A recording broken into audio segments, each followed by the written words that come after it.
Hi everyone. तो हमारी एक सीरीज चल रही है जो डेडिकेटेड है वीडियो री एग्ज़ाम को लेके। राइट, दिस वन वीडियो री एग्ज़ाम के लिए हम एक स्पेशल सीरीज डिस्कस कर रहे हैं नाउ डेज। और इसमें आप सब जानते हैं जो एग्ज़ाम के पॉइंट ऑफ व्यू से जो मोस्ट एक्सपेक्टेड क्वेश्चंस हैं जो आपके परीक्षा में पूछे जा सकते हैं, हम उनको कवर कर रहे हैं डिफरेंट टॉपिक वाइज। राइट, तो इसमें हमने अभी तक बहुत एपिसोड कवर कर लिए हैं दोस्तों। आप उनको एक्सेस करने के लिए हमारे चैनल पर जो वीडियो री एग्ज़ाम स्पेशल सीरीज़ नाम से जो प्लेलिस्ट है, आप उसको ज़रूर एक बार विजिट कीजिए। राइट, बहुत हेल्पफुल आपके लिए ये सीरीज़ होगी। एग्ज़ाम में निश्चित ही आपको यहाँ से सवाल देखने को मिलेंगे। राइट, तो ये सीरीज बहुत महत्वपूर्ण है, आप इसका लाभ ज़रूर लीजिए दोस्तों। इसमें हमने कंप्यूटर के कुछ इंपॉर्टेंट क्वेश्चंस कवर किए हैं। राइट, स्टैटिक जीके के हमने बहुत सारे वीडियो आपको इसमें प्रोवाइड किए हैं।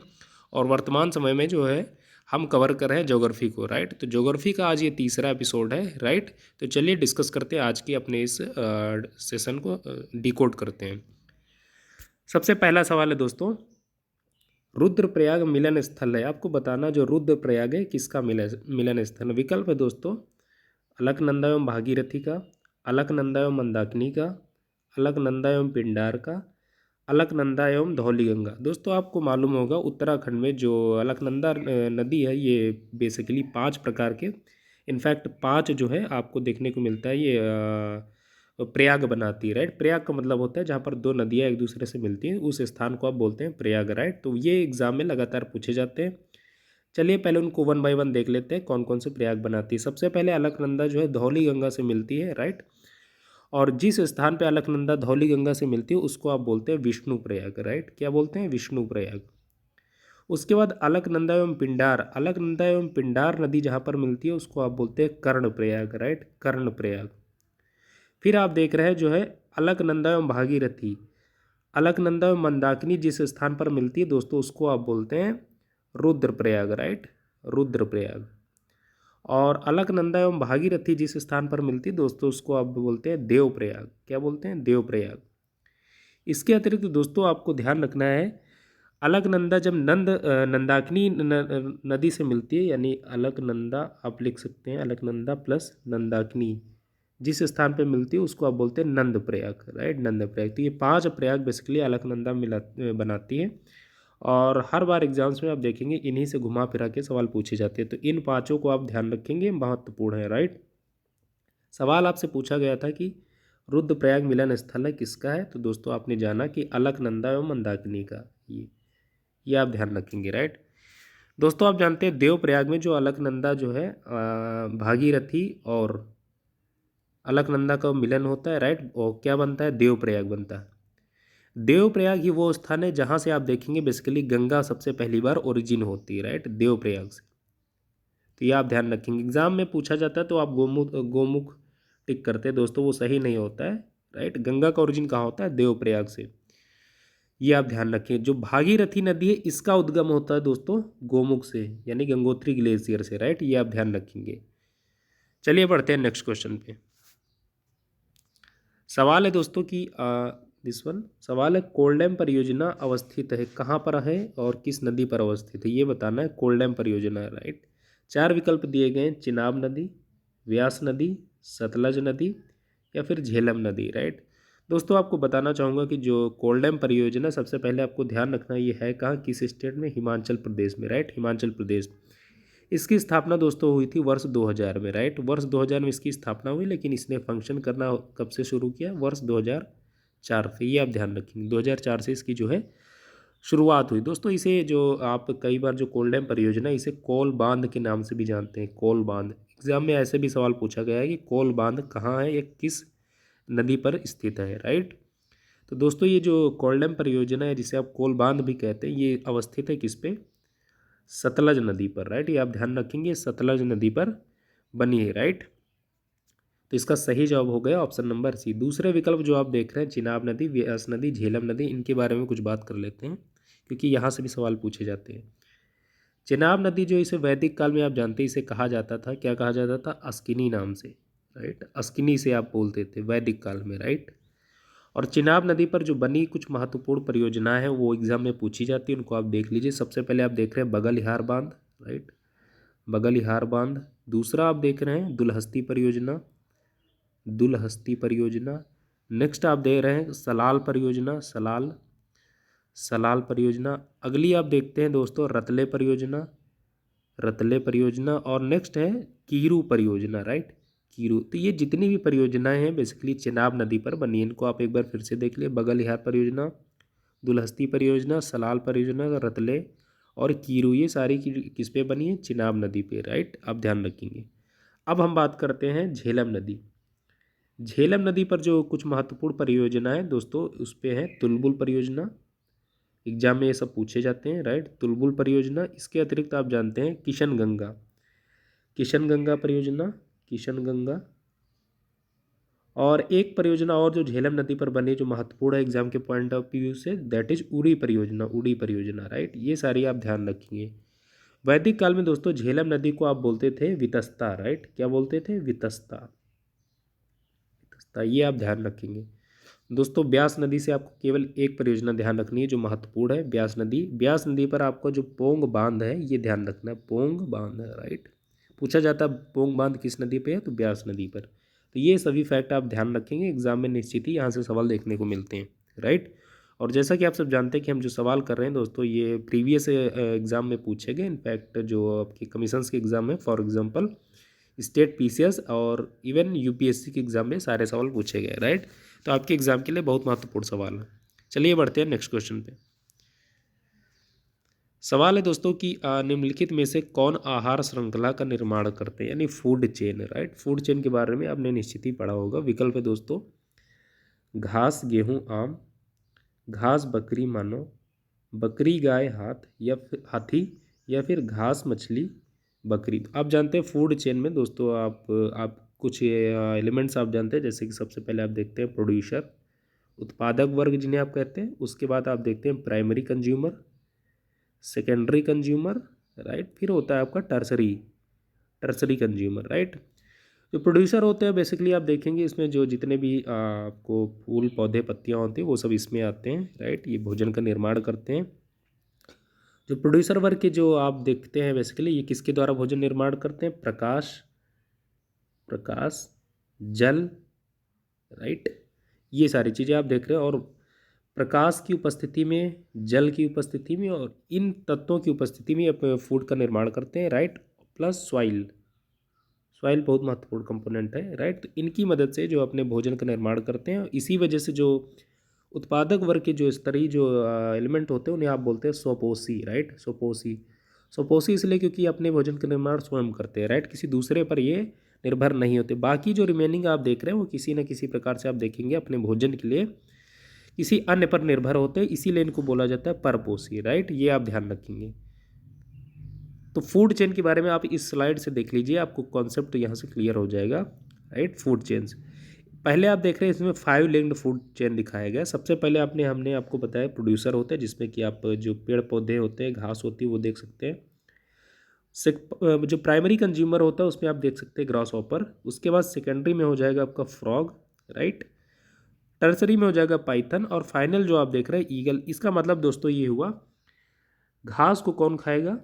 Grass hopper. ग्रास हॉपर कौन खाएगा? फ्रॉग खाएगा। और फ्रॉग को कौन खाएगा? पाइथन। और पाइथन को कौन खाएगा? ईगल। तो आप देख रहे हैं जितने भी ये हर स्तर के जो ये एनिमल्स हैं, कीट हैं, वो अपने भोजन के लिए एक दूसरे पर डिपेंडेंट है, राइट। अब दूसरा एग्जांपल दिया गया 4 लिंक्ड फूड चेन का। इसमें आप देख सकते हैं प्रोड्यूसर में आप देख रहे हैं कैरेट, राइट, कैरेट। उसके बाद प्राइमरी कंज्यूमर में आप देख रहे हैं रैबिट, सेकेंडरी में हो जाएगा फॉक्स और टर्सरी में हो जाएगा लायन। ये आप देख रहे हैं, राइट। अगर 3 लिंक्ड फूड चेन की बात की जाए तो इसमें आप देख रहे हो उत्पादक में आप देख रहे हैं कॉर्न, राइट। पर प्राइमरी जो कंज्यूमर हो जाएगा आपका रैट और सेकंड जो फाइनल हो जाएगा वो हो जाएगा आउल। ये आप देख रहे हैं। तो आप देख रहे हैं दोस्तों जो प्रोड्यूसर होते हैं उसमें हमेशा आपको देखने को मिलता है क्या? जो वेजिटेबल्स होते हैं, जो पेड़ पौधे होते हैं वो आपको देखने को मिलते हैं। आपको ये ध्यान रखना है कि जो प्राइमरी कंज्यूमर होते हैं वो शाकाहारी होते हैं, राइट, वेजिटेरियन होते हैं। उसके बाद जो सेकेंडरी होते हैं वो मांसाहारी होते हैं, राइट। टर्सरी या जो फाइनल जो स्तर के जो इसमें एनिमल्स होते हैं वो किसी भी चीज़ को खा सकते हैं, ये आपको ध्यान रखना है। इनफैक्ट आप कह सकते हैं कि वो सर्वाहारी होती है, राइट। तो अब आप आइए अपने सवाल पे। सवाल है दोस्तों कि कौन आहार श्रृंखला का सही निर्माण करते हैं? दोस्तों विकल्प है, आप देख रहे हैं घास और गेहूँ ये दोनों एक ही स्तर के हो जाएंगे, तो ये गलत। फिर आप देख रहे हैं बकरी, गाय और हाथी, राइट। आप देख रहे हैं जो बकरी भी है और गाय दोनों आप देख रहे हैं ये क्या है, वेजिटेरियन है, तो इस प्रकार ये भी एक ही स्तर के हैं, तो गलत। घास प्रोड्यूसर हो गया आपका। मछली और बकरी ये दोनों आप देख रहे हैं बेसिकली एक ही स्तर के, तो इस प्रकार ये भी गलत। तो राइट आंसर हो जाएगा इसका ऑप्शन नंबर बी। इसमें देख रहे हैं जो घास हो जाएगा आपका प्रोड्यूसर हो जाएगा, बकरी हो जाएगी प्राइमरी कंज्यूमर, और मानव हो जाएगा सेकेंडरी, या आप कह सकते हैं फाइनल, राइट। तो इस प्रकार इसका सही जवाब होगा ऑप्शन नंबर बी। चलिए बढ़ते हैं नेक्स्ट क्वेश्चन पे।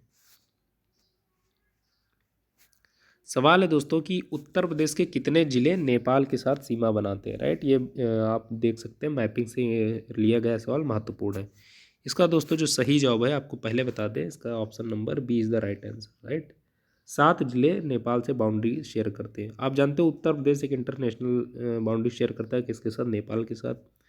कितने किलोमीटर की आपको याद रखना, 579 किलोमीटर, राइट। 579 किलोमीटर की उत्तर प्रदेश और नेपाल के द्वारा बाउंड्री शेयर की जाती है, राइट।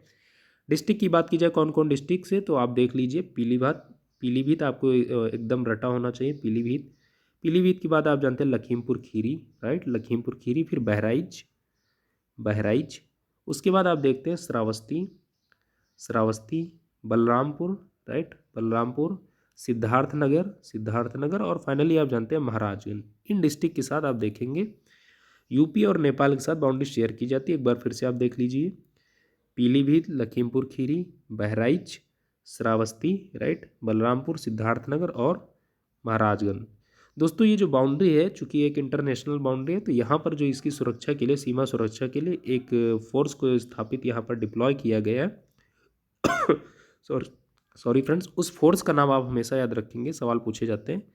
यूपी और नेपाल बाउंड्री पर सुरक्षा के लिए एसएसबी को जो यहाँ पर डिप्लॉय किया गया, राइट। एसएसबी का मतलब हो जाएगा सशस्त्र सीमा बल, सशस्त्र सीमा बल। इसकी स्थापना हुई थी दोस्तों 1963 में, 1963 में।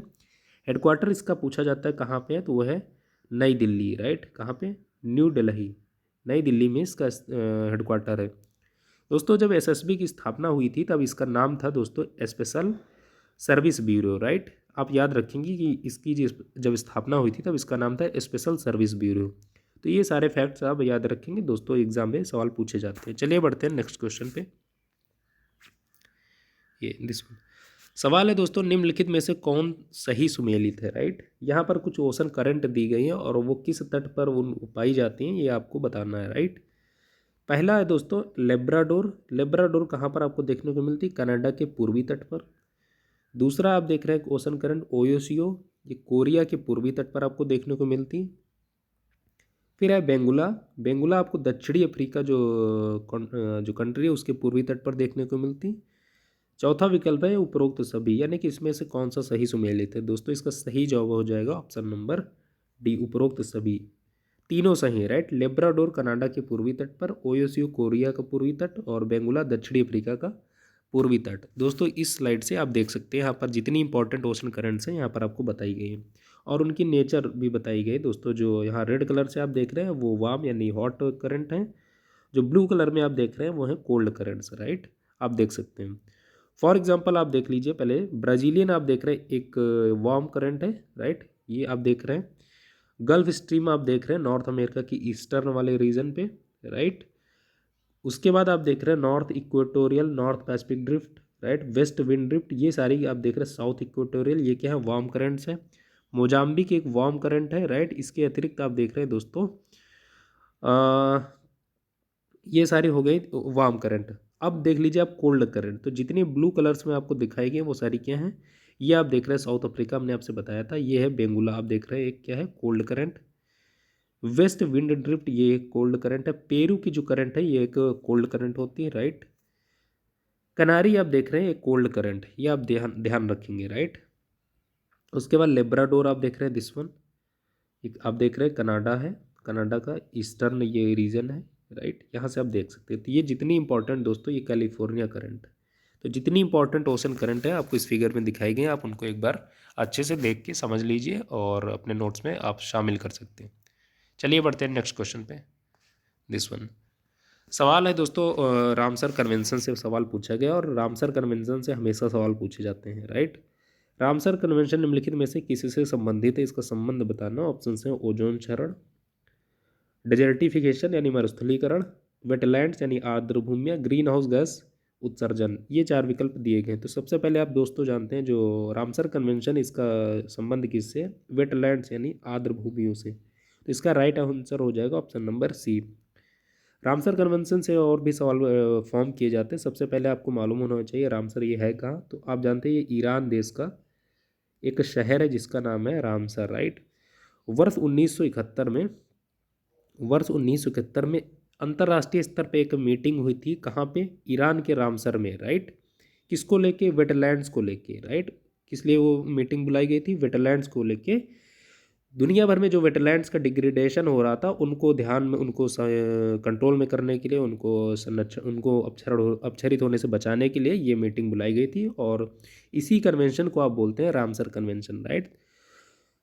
संपूर्ण दुनिया में रामसर दिवस कब मनाया जाता है? तो 2 फरवरी को मनाया जाता है। आप ध्यान रखेंगे, महत्वपूर्ण है, राइट। 2 फरवरी को रामसर दिवस मनाया जाता है। दोस्तों 1990 में इसी के तहत एक प्रोटोकॉल या एक रिकॉर्ड लाया गया था जिसका नाम था मॉन्ट्रेक्स रिकॉर्ड, राइट। मॉन्ट्रेक्स मॉन्ट्रेक्स रिकॉर्ड कब लाया गया था? वर्ष 1990 में, राइट, 1990 में।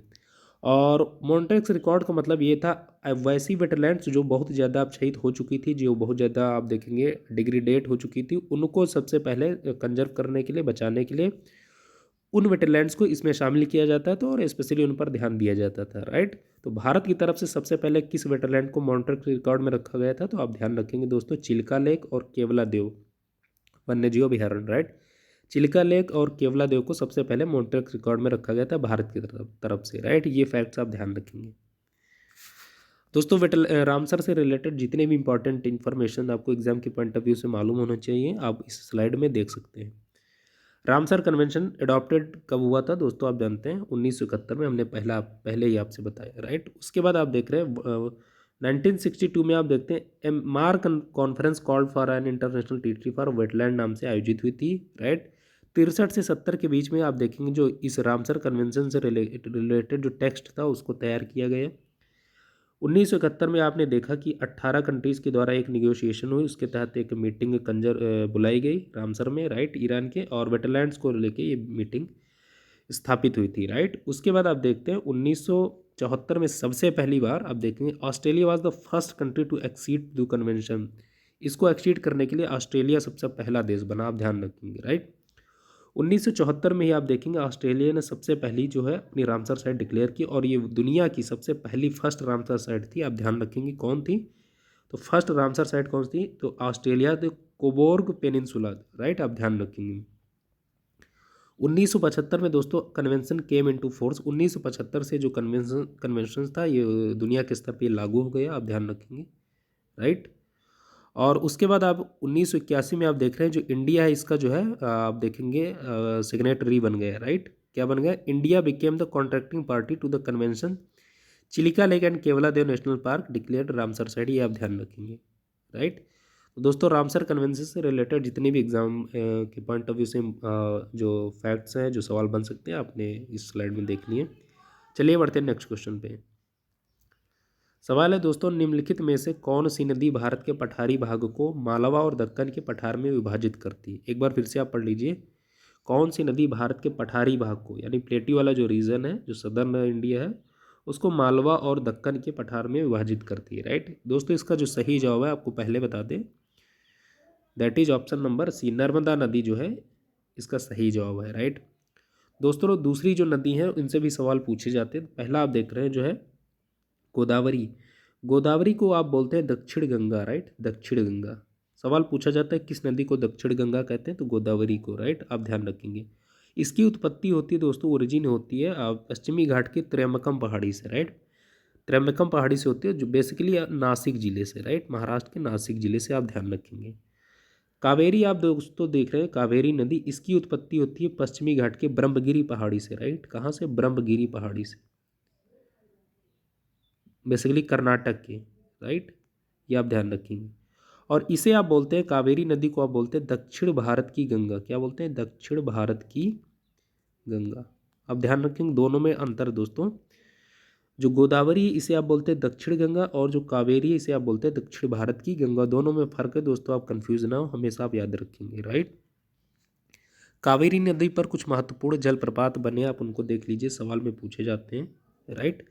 सबसे पहले आप देख रहे हैं कावेरी नदी पे एक जलप्रपात जो महत्वपूर्ण है तमिलनाडु में बना, that is Hogenakkal, right. Hogenakkal जलप्रपात कहाँ है? तमिलनाडु में। दूसरा जलप्रपात आपको ध्यान रखना कावेरी पे जो बना, दैट इज भारचुक्की। भारचुक्की जलप्रपात ये कहाँ पे है? ये भी कर्नाटक में है, राइट। दूसरा आप देख रहे हैं बालमुरी प्रपात, राइट। बालमुरी जलप्रपात ये कहाँ है दोस्तों? ये भी कर्नाटक में। तो ये तीन महत्वपूर्ण जलप्रपात आप ध्यान रखेंगे। इसके अतिरिक्त कुछ बांध हैं जो कावेरी नदी पर बने, महत्वपूर्ण है एग्जाम के पॉइंट ऑफ व्यू से, उनको आप देख लीजिए। पहला आप देख रहे हैं दोस्तों शिव समुद्रम, राइट। शिव समुद्रम कहाँ है? कर्नाटक में, कावेरी नदी पे बना है, राइट। दूसरा आप देख रहे हैं मेट्टूर, मेट्टूर बांध, ये कहाँ है दोस्तों? तमिलनाडु में है, तमिलनाडु। उसके बाद आप देख रहे हैं मुल्ला पेरियार डैम, बहुत एग्जाम में पूछा जाता है, बहुत इंपॉर्टेंट। मुल्ला पेरियार, मुल्ला पेरियार डैम जो है दोस्तों ये केरल में, आप ध्यान रखेंगे, राइट। तो ये कावेरी और गोदावरी से रिलेटेड जो एग्जाम के पॉइंट ऑफ व्यू से इंपॉर्टेंट फैक्ट है, हमने उनको देख लिया। महानदी से दोस्तों आपको याद रखना है, जो महानदी है दोस्तों, इस पे जो एक बांध बना जो एग्जाम के पॉइंट ऑफ व्यू से महत्वपूर्ण, दैट इज हीराकुंड बांध, राइट। हीराकुंड बांध किस पे है? महानदी पे है, और ये है कहाँ दोस्तों? उड़ीसा में, आप ध्यान रखेंगे, उड़ीसा, उड़ीसा, राइट। नर्मदा नदी आप दोस्तों जानते हैं मध्य प्रदेश के जो मैकाल पर्वत श्रृंखला है उसकी अमरकंटक पहाड़ी से इसकी उत्पत्ति होती है, अमरकंटक पहाड़ी से, राइट। और नर्मदा जो है बेसिकली आप देखेंगे ये बेसिकली क्या है? एक वेस्ट फ्लोइंग रिवर है, यानी कि ये अरब सागर बेसिकली जो खंबात की खाड़ी है, राइट। खंबात की खाड़ी ये उसमें ड्रेन करती है। जितनी भी अभी तक हमने नदियाँ डिस्कस की, गोदावरी, महानदी, कावेरी, ये सारी क्या है? ईस्ट फ्लोइंग रिवर, यानी कि ये बे ऑफ बंगाल में ड्रेन करती हैं, राइट। जबकि जो नर्मदा जो है ये वेस्ट फ्लोइंग रिवर है, आप ध्यान रखेंगे, नर्मदा और ताप्ती, राइट।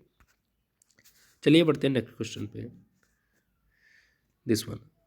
सवाल है दोस्तों कि निम्न में से कौन एक क्रेटर झील का उदाहरण नहीं है? सबसे पहले आपको मालूम होना चाहिए क्रेटर लेक्स क्या होती है। क्रेटर लेक्स वो होती है जो उल्का पिंड के गिरने से, जब स्पेस से उल्का पिंड कोई पृथ्वी पर जब गिरे, उनके गिरने से जो धसाव बना, उन धसाव में जब पानी स्टोर हुआ, तो जो झील, जो वाटर बॉडी बनी, उसी को आप बोलते हैं क्रेटर लेक्स, राइट।